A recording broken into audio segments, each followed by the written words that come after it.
Très heureuse de vous retrouver cet après-midi pour vous informer. Mesdames et messieurs, bonjour et bienvenue à ce bulletin d'information.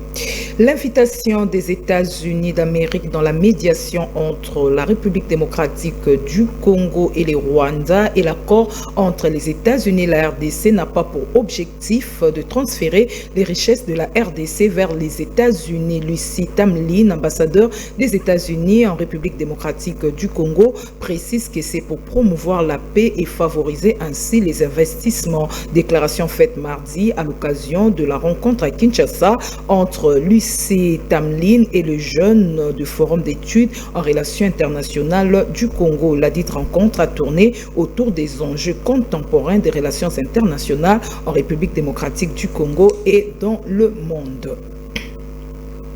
Restons dans les mêmes chapitres. L'accord de paix entre la RDC et le Rwanda sera signé ce week-end d'après l'annonce faite récemment par la médiation américaine. De son côté, l'ambassadrice de Pays-Bas accréditée en RDC soutient les processus de paix dans l'est de la RDC. Angèle Samoura insiste sur le retrait de l'armée rwandaise du territoire congolais. L'ambassadrice de Pays-Bas l'a dit lors d'un échange mardi avec Adolphe Muzito, ancien premier ministre et président du parti politique Nouvel Élan. Les deux personnalités ont dressé un tableau sombre de la situation sécuritaire et humanitaire dans l'est de la RDC consécutivement à la guerre d'agression imposée au pays par le Rwanda. Adolphe Muzito et Angèle Samoura ont aussi loué la diplomatie agissante du chef de l'État qui a su mobiliser la communauté internationale autour de la cause de la République démocratique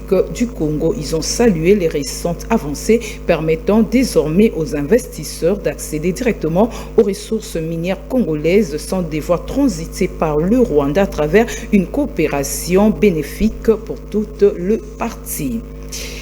Encore une réaction au propos de chef d'état-major de l'armée ougandaise qualifiant les Wazalendo des forces négatives. L'analyste politique Dadi Saleh fait remarquer que le fils Museveni ne peut s'hasarder de coller cette qualification aux Wazalendo considérés légalement comme une force de soutien au FRDC. Ces propos ont été recueillis pour vous par Nico Kassanda.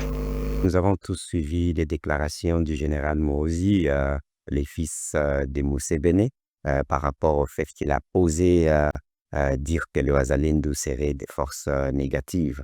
Mais nous le comprenons effectivement parce que il a une liaison directe avec le Rwanda et par rapport à la balkanisation indirecte déjà depuis plus de 18 ans de la République démocratique du Congo, l'Ouganda a été aussi un acteur principal. Et par rapport à la balkanisation indirecte, l'Ouganda est toujours un acteur principal, malgré le fait qu'on ait un partenariat au Souja avec le FARDC en République démocratique du Congo. Ce qui fait que nous demandons exactement au gouvernement congolais de bien comprendre que nous devons tout faire pour éviter une diplomatie naïve et une politique d'Autriche. L'Ouganda ne peut pas être considéré comme un partenaire fiable, malgré ce que je viens de citer, des opérations, parce que nous connaissons très bien leurs intentions et qu'effectivement, pour l'instant, nous savons très bien que le chef de l'État a donné un document avec la RAL, Réserve armée de la défense, qui considère le Wazalendo comme une force légale en République démocratique du Congo. Donc, le général Mozi ne devrait pas s'hasarder à qualifier ce que le chef de l'État a appelé des enfants du pays, des patriotes, des gens qui aiment la nation, qui défendent la nation, des forces négatives. Nous ne devrions pas confondre beaucoup de forces négatives contre comme les ABF et les autres avec les Wazalendo. Pour l'instant, les Wazalendo sont des vrais patriotes qui se battent pour la terre de leurs ancêtres et pour la nation. Ils ne sont même pas contre le chef de l'État. C'est ça une originalité et qu'effectivement, c'est seulement eux avec le FARDC où nous savons nos enfants meurent pour la nation. Et ils se battent corps et âme et sont en train d'être organisés dans la rade comme demandé par les chefs de l'État. Donc, on demande au chef de l'État de demander aux partenaires ougandais et surtout à Mozi qui, on sait qu'il y a contre-courant et en énervant presque tout le monde, il fait des déclarations intempestives. Donc, nous demandons effectivement qu'il puisse retirer ce mot-là et que sinon, la République démocratique du Congo, avec le président de la République, devait les considérer comme personne non grata. Parlons justice avec les dossiers Constat Mutamba. Les procureurs généraux près la Cour de cassation préparent les dossiers, les pièces à déposer à la Cour afin de la fixation du procès. Il reviendra donc à la Cour de cassation de fixer l'audience au regard de son horaire habituel. Vous le savez, Constat Mutamba est soupçonné d'avoir détourné 19 millions de dollars du fonds de réparation destiné à la construction d'une prison à Kisangani.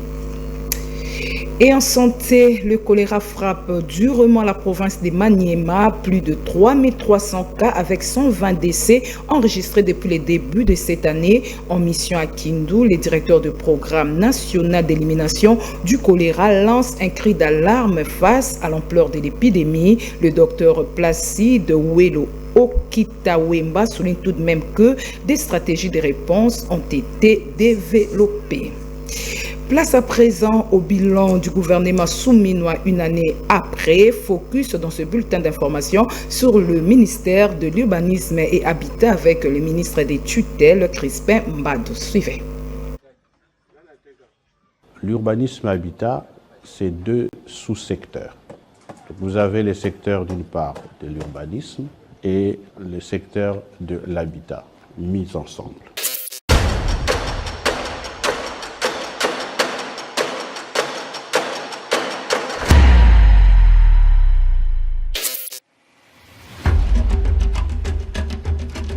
Il s'est constaté malheureusement que depuis plusieurs années, il y a eu une spoliation à grande échelle à la fois des espaces publics et des immeubles du domaine privé de l'État.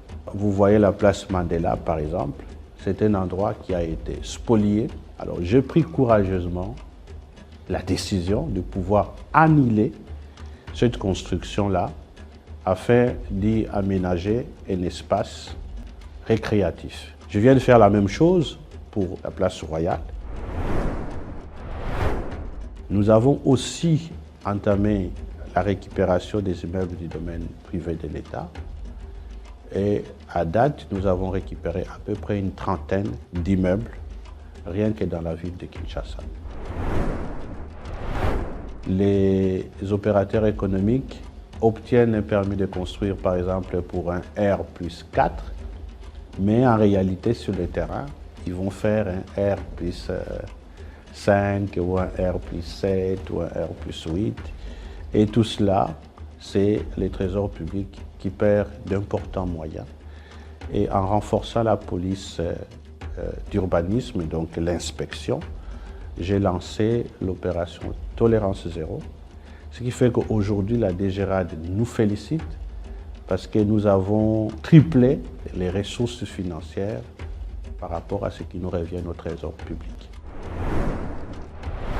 Lorsque j'arrive dans ce ministère, et conformément au programme d'action du gouvernement, la construction des logements sociaux était une priorité, ou la priorité des priorités. Tout simplement parce qu'il y a un accompagnement qui s'est fait par le gouvernement, mais il y a aussi la part du secteur privé. Compte tenu de l'accompagnement du gouvernement en termes d'exonération, en termes d'autres avantages fiscaux, ils vont vendre les unités de logement à un prix bas qui va être convenu avec notre ministère. On a un modèle expérimental, un modèle pilote, juste après l'aéroport, de ce qu'on appelle aujourd'hui Cité Jardin, avec la construction de 6000 logements.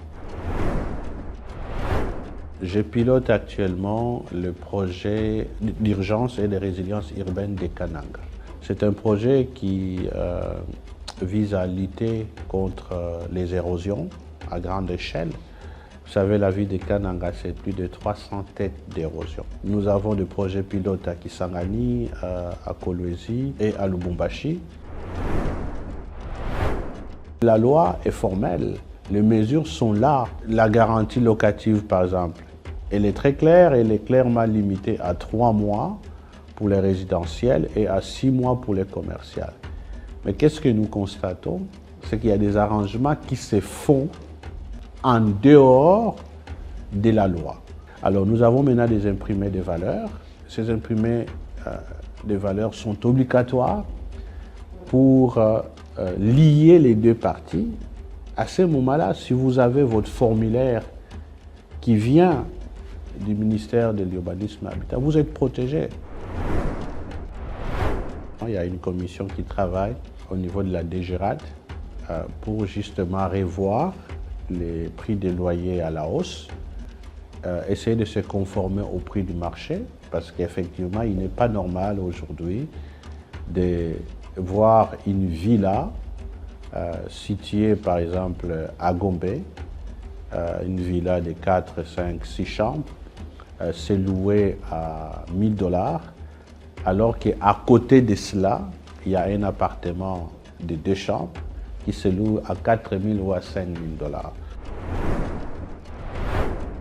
D'abord, biso batozana kisasa tozomona ndenge nini ba esika ebele oyo ezalaki déjà batekaki yango na balibanais na baindien na bato ebele, mais bandanga naza na ministère oyo nameki kozongisa yango na l'état mpona baespace wana population aprofite nango. Donc ngai nazokobunda mpo kini ezonga ndenge ezalaki. Et eza mpe ndenge moko na baprovince na biso, me baespace ebele bato batongaka bastation service lelo napesaka susu baautorisation wana te, parce que toyebi bastation service par exemple ebele eza na baesika oyo ekoka kozala te. Mpona bagarantie locative tolimite yango conformément à la loi, 3 mois ya garantie mpona baparticulier et puis 6 mois mpona commercial.